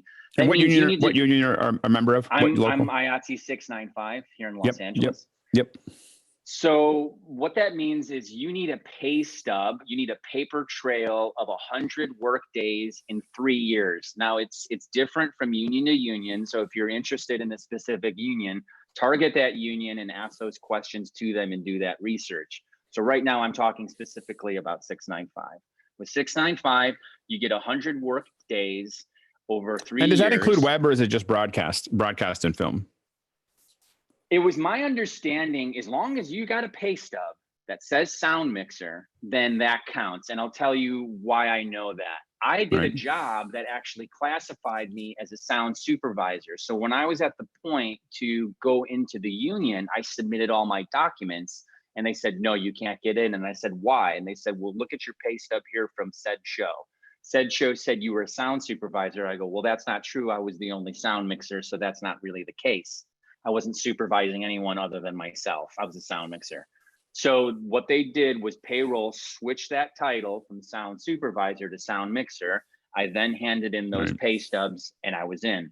So essentially you need a paper trail documentation of 100 work days that were paid. I don't even know if it has to be paid. I mean, I think you can get a call sheet will suffice, but then that's another thing that you would just need to bring up with the local to be safe. Obviously paid non-union day. I know my brother getting into 600, he's a Steadicam operator, and it was a long draw. The paperwork was a thing. It's a lot different with 600 because I work with a lot of the 600 guys. I think they pay 4 times the amount. And there's also several different classifications, which is like operator, DP, AC, and then it just grows. And the dues, if you're interested, whoever asked that question for 695, I believe it's 3,500. That could have fluctuated a little bit. That's to get in. There's a payment plan, so that's not all at once. So don't freak out about that. And then quarterly, you're looking at around $220. There you go. Serena asks, so solutions for recording sound in extreme environments, extreme cold, ocean, rain, and yes, underwater. First thing that comes to mind when you're shooting in extreme cold, get yourself or get production to get you as many hand warmers as possible, because your lithium batteries are going to die instantaneously. Wrap those batteries in some sort of bag closely together, and then put those hand warmers near or around those batteries. This is going to prolong the longevity of those charges. That goes for your NP batteries, that goes for your AA's, that goes for your. Now, do you worry about getting them too hot? Yeah, I mean, of course, you don't want to put 15 hand warmers in there. So maybe start with 1 or 2. If you have a bag that's kind of insulated and small, and you know it's not a giant bag, well, you're obviously not going to need that many hand warmers, because it's 1, insulated, and 2, it's a much smaller bag. You're not heating a huge element full of batteries. So I would keep the bag, you know, relatively small and insulated if possible, or maybe even have like a sweater to wrap around the batteries. And production is just going to have to know that because you're shooting in those kind of elements, things are going to just take longer. Communication is key. Explain that to them, you know, that you're going to have to, you know, have an extra minute to acquire the batteries and change them and all of that. Transparency and communication is key on any set. It doesn't matter if you're in cold, rain, sun, or whatever.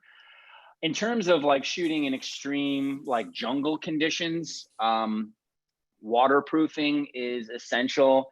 Ziploc bags, your boom pole, you know, you could, you know, take a Ziploc bag and cover the butt end of your boom pole, which will kind of water resistant the input of the XLR into the boom. That's super beneficial. There's brown waterproof tape. It's kind of like what they use as Band-Aids to stick on cuts. I use it to waterproof elements on boom cables, shotgun cable, the bottom boom bit. Any of those things I'll wrap in that if I know I'm going to be shooting in any sort of rain conditions. And then obviously using, you know, a Zeppelin, a softie. In super, super extreme conditions where it's just going to be torrential rain all day long and you just need to get something, I will put a condom, non-lubricated condom on my shotgun microphone and then put a softie over it. It's not going to be the best sounding, obviously, because you have a piece of plastic over the end of your shotgun. But if you're just trying to get some ambience in torrential rain, it's going to save your mic. It's not going to die, because you got to think about it. A lot of these shows, I'm out in torrential rain for 14 hours, 20 days straight. So waterproof ponchos, all of that is super essential. And yeah, just be patient and deal with it. How do you deal with underwater? I have shot some water shows. I haven't ever had to actually record underwater. The only underwater recording for that show that was done, it was done on board. So I put a small onboard mic onto the camera, and then it was in a waterproof housing, and they just kind of used the bubbles and Atmos from that. But I haven't actually had to do any sort of underwater recording in my career. How are you A. Mitchells asks, how are you dealing with the official start of the wireless frequency band restrictions in the US when your system is expected to travel worldwide? How do you prepare for the change? Or how did you prepare for the change? I was prepared in 2014 when I switched over to WYSICOM. Because it's such a wide band, I still have a lot of flexibility. That's not to say that a lot hasn't been taken away by T-Mobile, and I don't know if it's all T-Mobile or who it is, but I know T-Mobile took a big chunk away. So that was my smart investment in 2014, because I didn't realize then, I don't know if anyone did, that the wireless frequencies were going to be taken away. But thankfully, I invested a boatload of money into the wideband WYSICOMs, which kind of saved me there. It definitely saved me. Serena also asks, what can you, what can we as producers and directors do to make your job easier? What you do for us is incredibly important. So what do you wish, or what do you like when producers and directors do for you? I like when producers and directors put their faith in the audio department and just allow us to do our job. When we get into situations when there's a lot of micromanaging or a lot of what really irks me is, let's say, you know, because a lot of these shows, let's say you're miking 8 different people. I'm the only sound mixer. I'm wearing a bag. I got to get, you know, 8 different IFBs to producers. That's a lot of frequency coordination. It's a lot of battery changes. That's a lot of everything.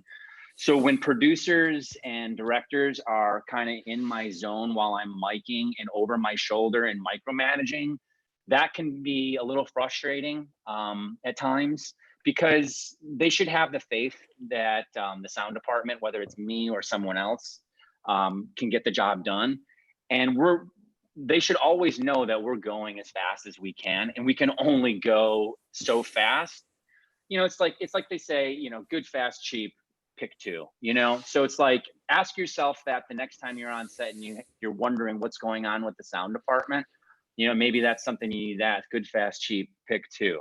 Well, I know for live, I mean, we almost all the time, if we have more than 1 or 2 people, we have an A2. You know, like it's like you I just, never have an A2. It's hard. So a show That's I'm about hard. to start in a week, I'm going to have my very first A2, and I've been doing this 18 years. You know? Troy Warrior First asks, time.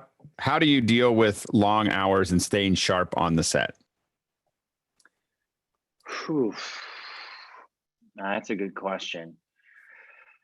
You know, for a lot of the shows that I do, I am, you know, in Africa, there's wild animals, there's lions, there's elephants. You know, your head needs to be on a swivel. You need to be close to a ranger that's armed with a gun.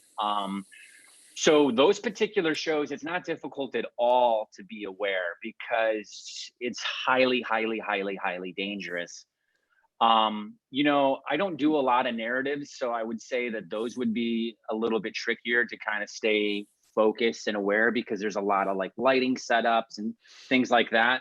Coffee is your friend, you know, but with me and the shows that I do, it seems that it's in such intense environments that I don't really have to worry about. The adrenaline sorts it out. Exactly. That's great. Attila asks, can you talk about how you manage all the recordings for your project? Is there a way that you catalog, archive things different each time?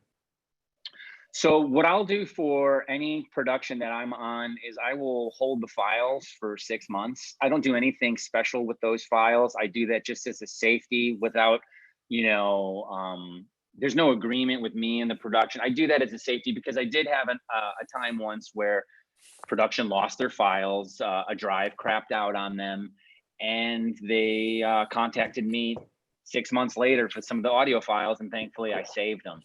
In terms of cataloging, I don't do anything special other than create a folder that's audio files recorded for production, and then I put the show name in there. And then within that, everything is divided by date. And then within that, everything's divided particularly based on however the production wants it. So is it scenes, or is it just the date? That kind of depends on what the production requested. Got it. Troy Warrior says, I heard you were almost killed while on the job. Do you mind sharing this story?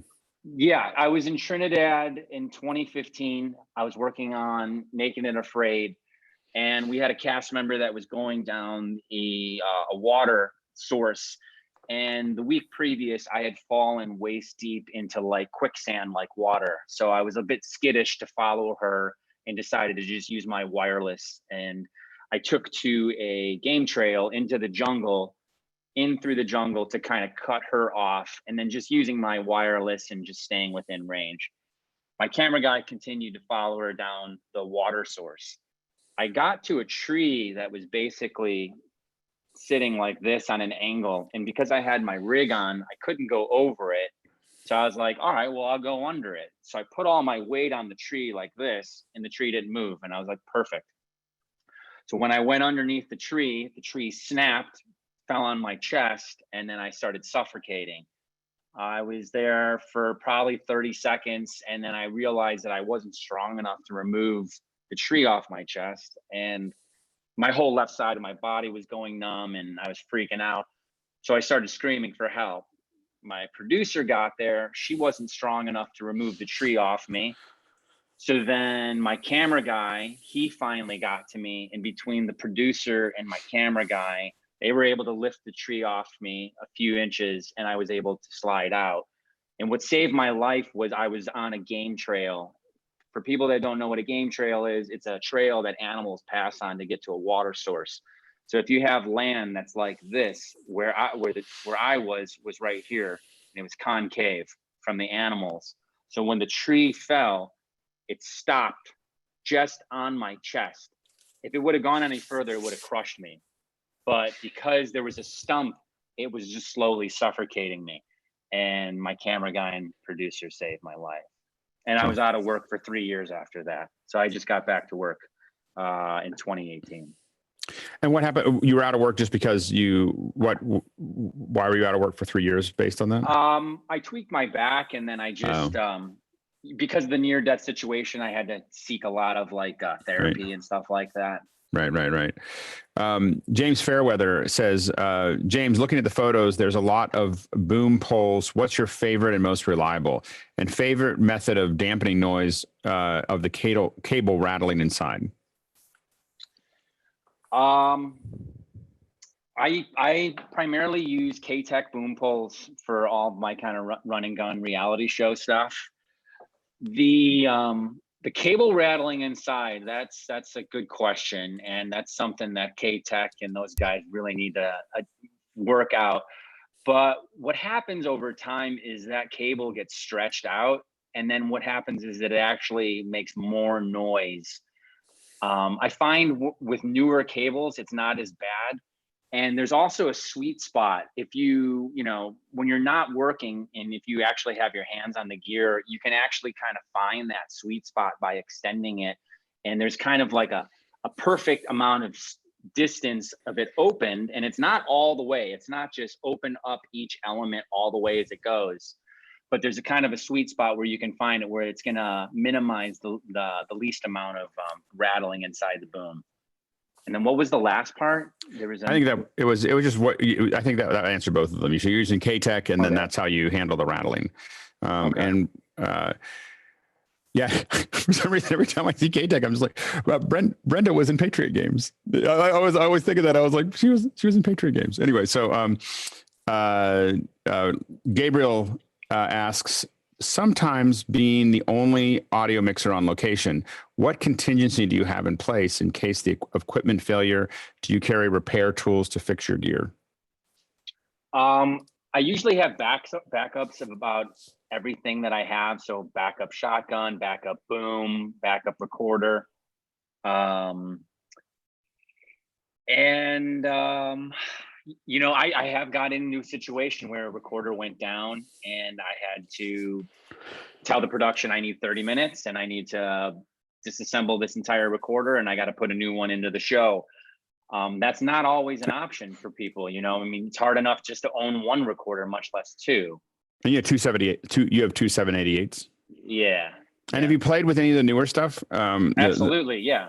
I did 3 months with the 833 on a show for Amazon. We did 9 countries in 7 weeks. And then we got shut down there just at the start of the whole COVID thing. But I got a lot of hours with the new 833. The 633 is the primary recorder that we use on Naked and Afraid. 688 as well. And I haven't used anything really outside of that. I mean, sure, the 744 and 442, but I don't use those anymore.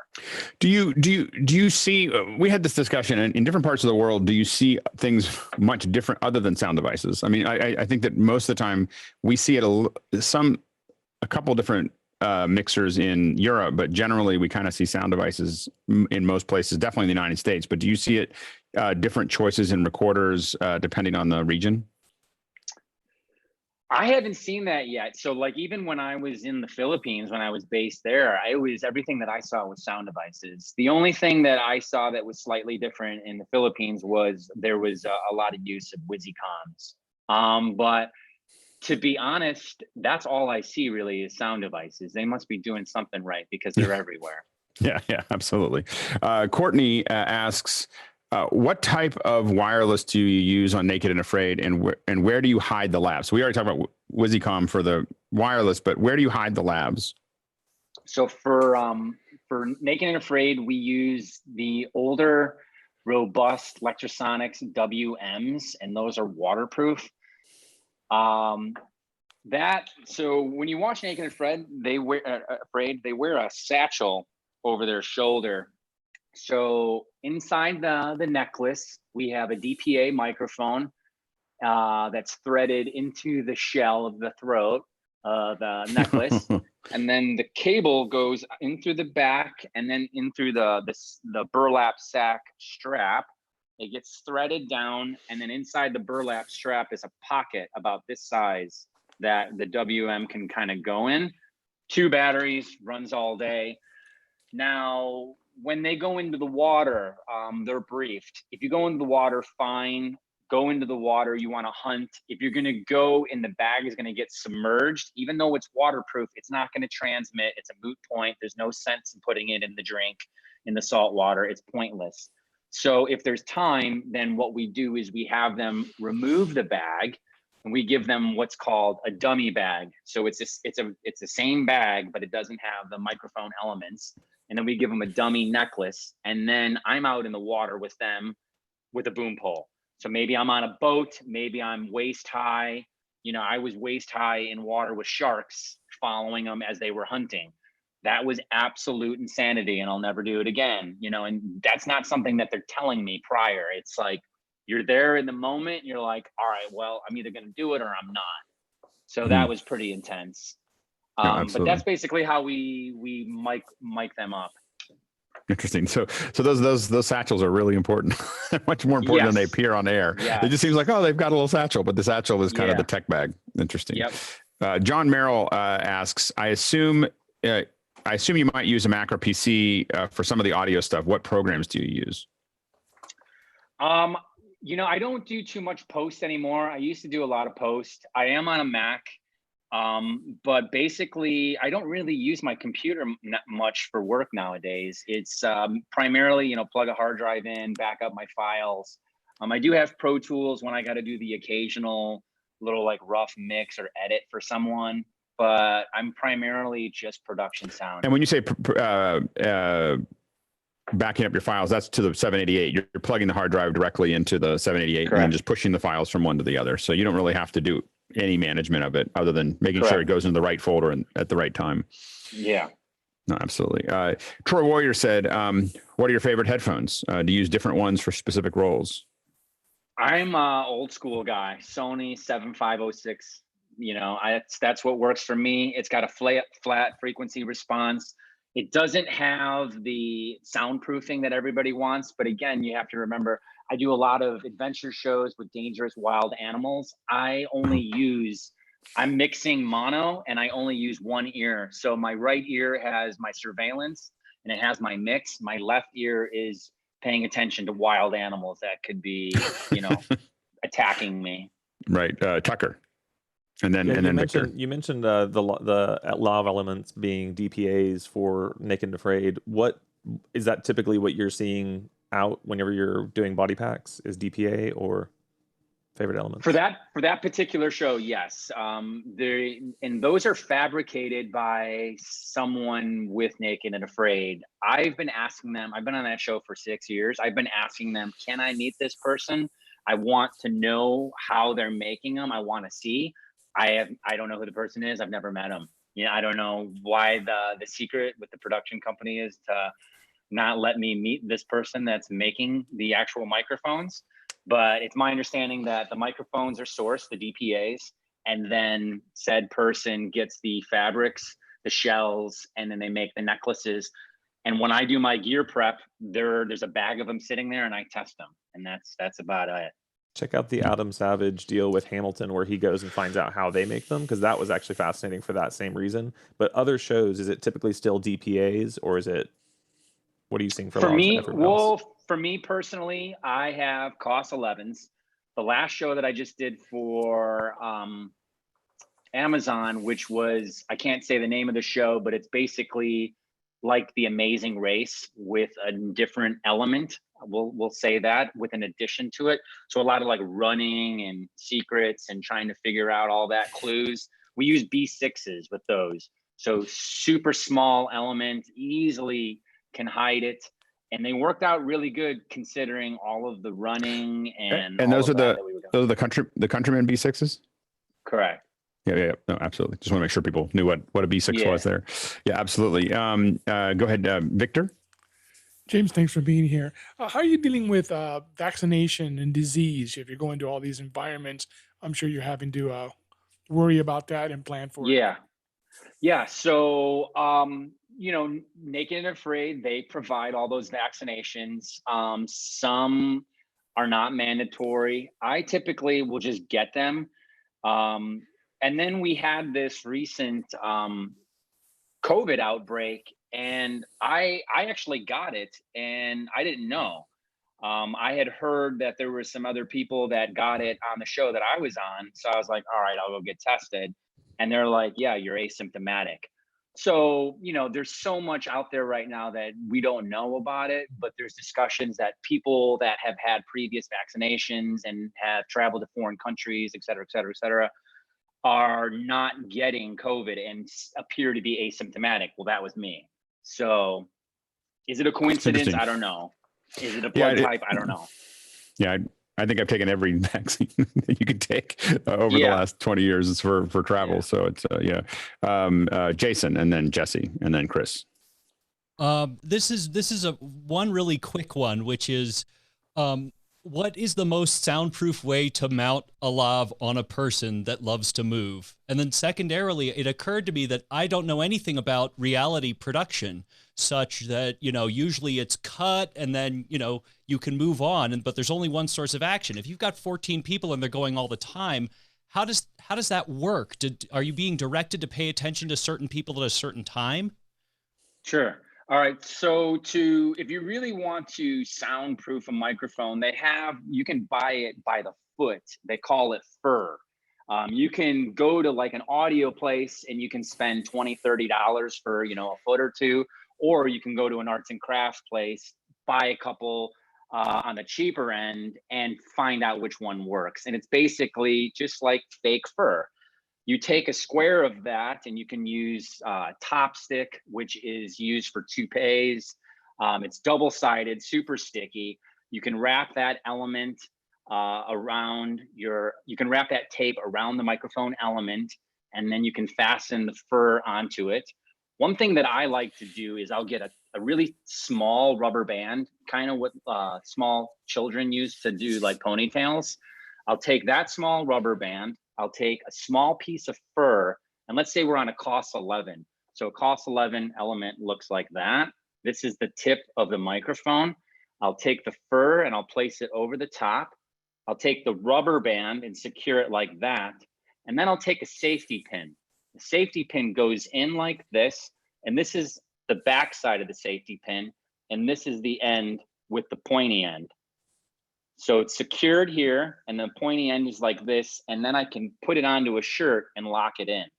And I'm gonna have my windproof, and then I'm also gonna have the microphone locked in. This works really good for the types of shows that I do where people are constantly moving. I do build shows, so they're constantly like demoing and breaking stuff. You set that safety pin on, it's not going anywhere. It's good all day long. In regards to doing these large shows with like 14 cast members, it kind of depends. So most of the bag recorders that I have, I'm not going to be recording more than 8 ISOs or 8 isolated tracks. So that's going to be 1 boom typically, and then 7 wireless. Occasionally, especially on Naked and Afraid, you remove the boom and I'll just use all the wireless. It depends on a few things. How many cameras do I have? How many talent do I have? And how many audio mixers do I have? And it's changing like rapid fire. So I have to do the math. I have to assess. I'm not waiting for a producer to tell me, because I have to make sure that I have it covered front to back. So if there's only 2 of us and there's 14 people, I'm going to just grab all 8. And then I'm going to radio my guy and say, let's get some redundancies. This is the 8 that I have. you know, you grab this other 8 and we'll have between the two of us a little bit of redundancy, meaning we'll have 2 of us recording the same person and it'll be 2 or 3 people that are double recorded. That's basically how it's done. Producers are never thinking like, oh, I wonder how the sound's gonna do it, because with reality TV, it's just like go, you know, it's like you pull the pin, they drop the grenade, and then it's like go. So you just need to have your head on a swivel and just do it. Jesse. Yeah. Hey, James, what's going on? I'm a mixer up here in the Bay Area and do a lot of the corporate stuff, documentary and commercial sort of stuff. So, you know, I know you've done a number of different sort of genres of production. So what do you feel like you most gravitate towards at this point in your career? How do you feel about, you know, mixing these different production types? Do you feel like you want to maybe go more into narrative at this point, or you know, stick in the reality world, or where are you at right there? Thanks. That's a great question. You know, for anyone that's coming up and they have the actual option, because this is what I've found for the last 18 years is I kind of got it's kind of like an actor. I kind of got typecasted, like guy that lived in Philippines for 5 years. Let's hire him from Naked and Afraid. Guy that does Naked and Afraid. He's running around from Lions and Elephants. So let's put him on this. So now I'm in this world where I'm constantly being hired and called for adventure shows, and I'm getting super burnt out. Let's just be honest. I'm getting super fried. I'm almost 40. Like, I don't need to be doing all this dangerous stuff anymore. And in a perfect world, I'd love to be in the narrative world. The problem is that I'm finding is transitioning from reality, where you're wearing 17 different hats, you know, changing batteries, changing, you know, frequency coordinating, wearing a bag, booming, transitioning from that into narrative is much more difficult than you'd probably imagine if you haven't tried doing it. I've been trying to do that now for several years. I've lived and worked in Los Angeles for, I shouldn't even say worked. I've lived in Los Angeles on and off for 10 years. I've never worked here more than 2 or 3 days, period, like in a row. Like all my work is outsourced to a different continent. Right. So yeah. It's hard to build up those social networks that make that work. You know, once you have them, you're kind of known for that. Right. Absolutely. Yeah, exactly. Yeah. Chris, and then Jan. Not really a sound question, but 2 questions about Naked and Afraid. Thanks for answering the lav thing. One, is it, and my family loves that show, is it really dangerous? You mentioned something about rangers and guns, and then the other question was, do the producers make you work naked? Okay. All right. No. We're not working naked. That's good. Okay. Is it, how dangerous is it? We get that question a lot. That's funny, but like a lot. Is that awkward? I mean, the first like 5 minutes of the first episode you do is awkward, and then after that, it's just like it is dangerous. It's so crazy that the least of my worries is the 2 naked people, and just again, like I'm only listening in one headphone. This left ear is constantly navigating what's going on around me. Africa is much different than South America. South America, no, we don't have armed rangers. We're more concerned about torrential rain, widowmakers, trees falling that happened to me, stuff like that. When you get over to Africa, you need to have an armed ranger. You know, you got black and white rhinos. I had lions come at me on foot. I had elephants charge me on foot. It's crazy. It's crazy. It's about as real as it can get. Of course, producers are producing occasionally because they need to get that moment, that beat, that soundbite. For the most part, it's a producer's dream, because what happens is the producer shows up, they have an IFB, I give it to them, they sit there and listen, and then they're not even usually in a line of sight.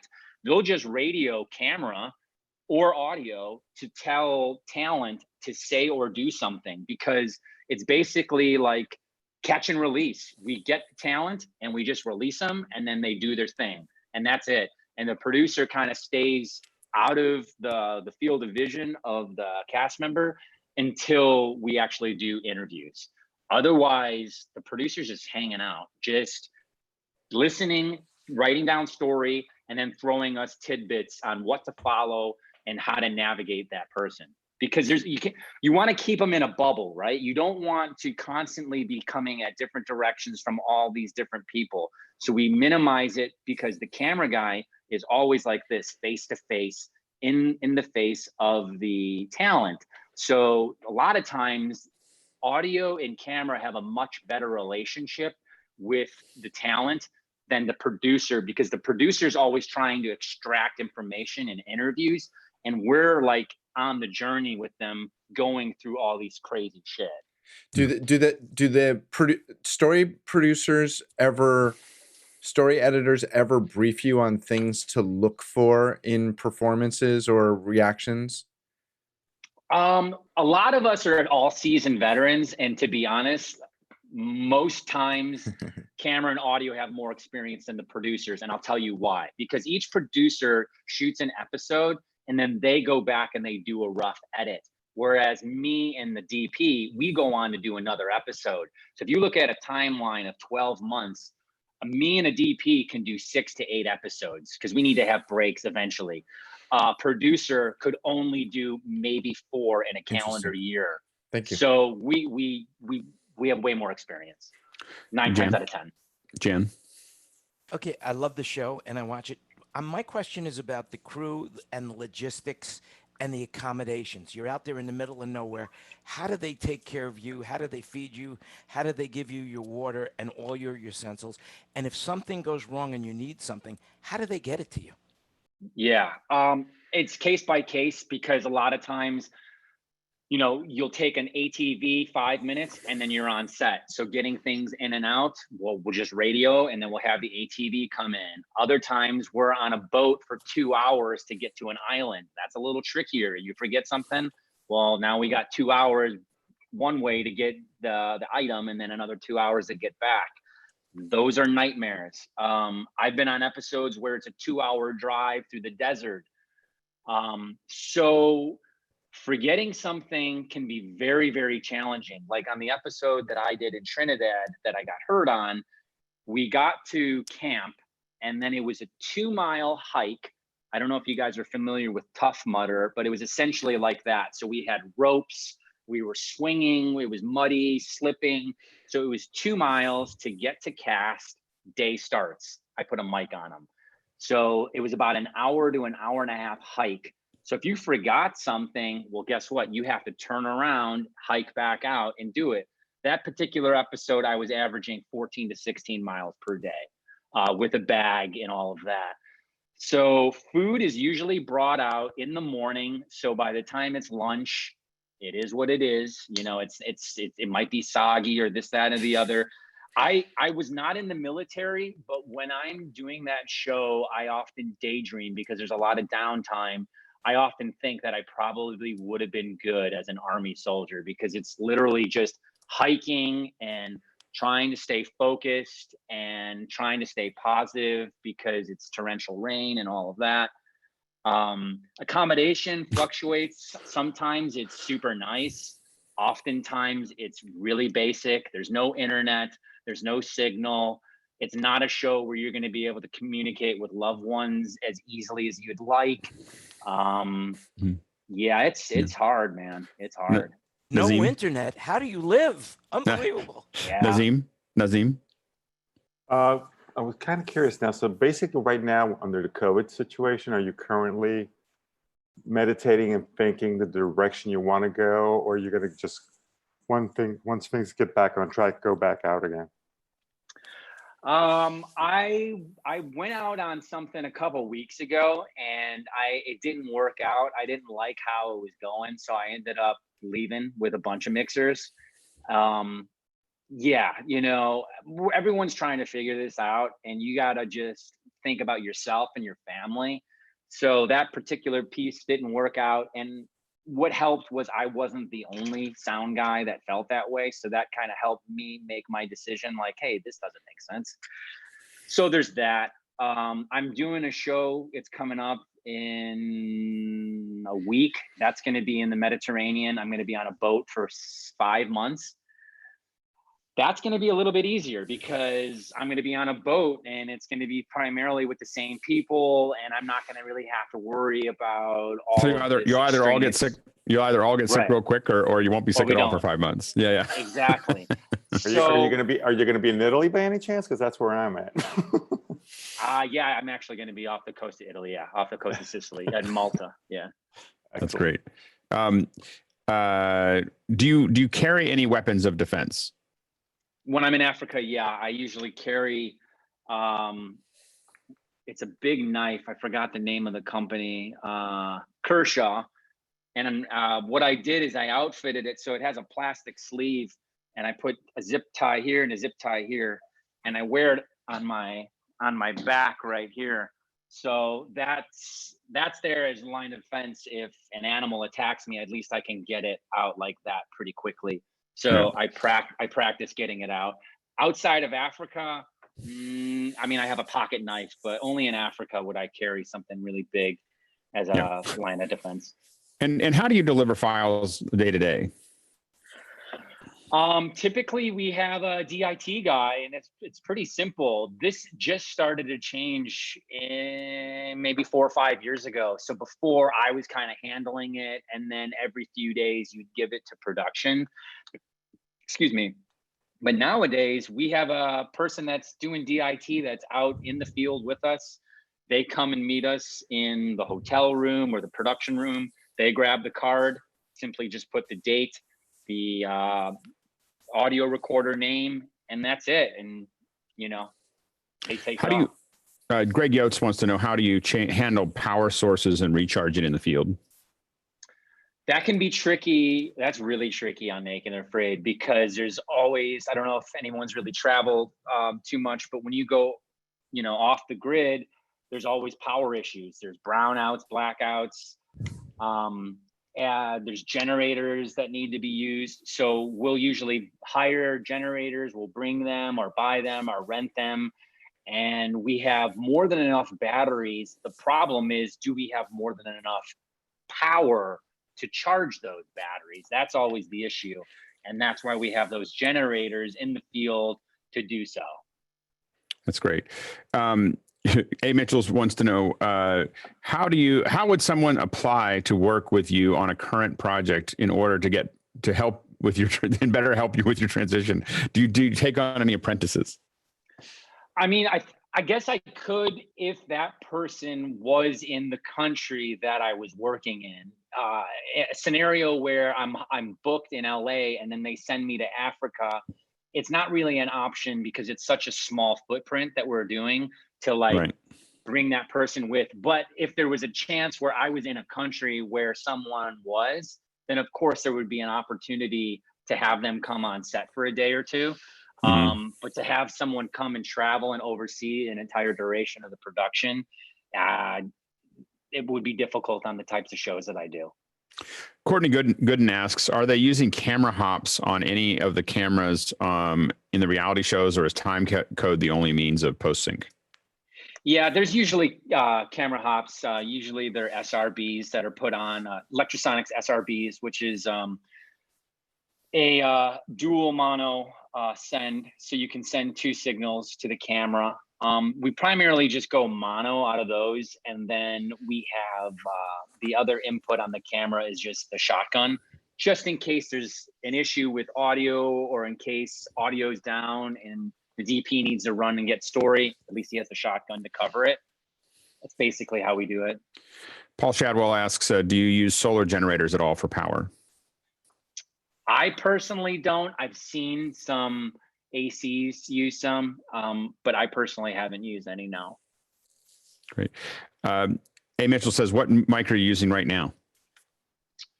Right now, well, for most of my work, I use a 416, and I'll tell you, I've been in torrential rain 20 days straight. I've lost very few 416s, and if they do in fact go down, you put it in a bucket of rice, and it works the next day. That's great. And you're just using for the discussion here, you're just using the iPad, right? It's just the iPad audio? Correct. Well, I have an earbud in, yeah. and now there's someone doing landscaping. That's kind of annoying. So I apologize. We didn't hear it until you said it. It was the AirPod's doing a pretty good job of removing that exterior sound. Jan, last question. Global communications, satellite communications. What are you using to communicate, and how effective is it? Yeah, so all of the Naked and Afraid shows, we have a sat phone. So on the day when we start production, we'll go through a crash course of how to use the sat phone, what numbers are stored in the sat phone, and how to use it. Line of sight, you can't be under a bunch of trees. You need to kind of get into an open spot, have the antenna all the way up, and we have all the right people in Los Angeles on a quick dial. So is there a particular brand that you guys use? That I wouldn't know, because those are all provided by production, and they're usually handled by all the producers. Of course they show us how to use it, but I don't know offhand what the brand is. Sorry. Jimmy, thank you so much for your time. Yeah, thanks for having me. It was amazing to have you. I mean, I think that was it's just having someone with that kind of experience. We tend to give everybody hands. It's our way of waving. Thanks for having me. Thanks, yeah. clapping, and just really an honor to have you here. And I think we all learned a lot.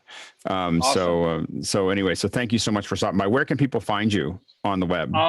Instagram, Jimmy the Sound Guy. Or if you want to email me any questions, jimmythesoundguy@gmail.com. Mm-hmm. That's the best way. Yeah. I mean, hit me up, and, I'd be happy to help any of you guys out with any of your questions. Awesome. Thank you so much. Thanks for having me. Yeah. And great questions, everybody. Good job. We can't do this without you. I felt like the attendees did a bang up job of asking questions, and thanks for the panelists for their discussion earlier and their questions today. And we're going to hit it, Mickey. So remember that tomorrow we've got Focus Pulling with Chris Summers, which should be great. And then Amber MacArthur on Thursday. We're talking about education on Friday. And then we have the long day on Saturday. All right, everybody. Thanks so much. And we'll see you all bright and early tomorrow morning. Thanks.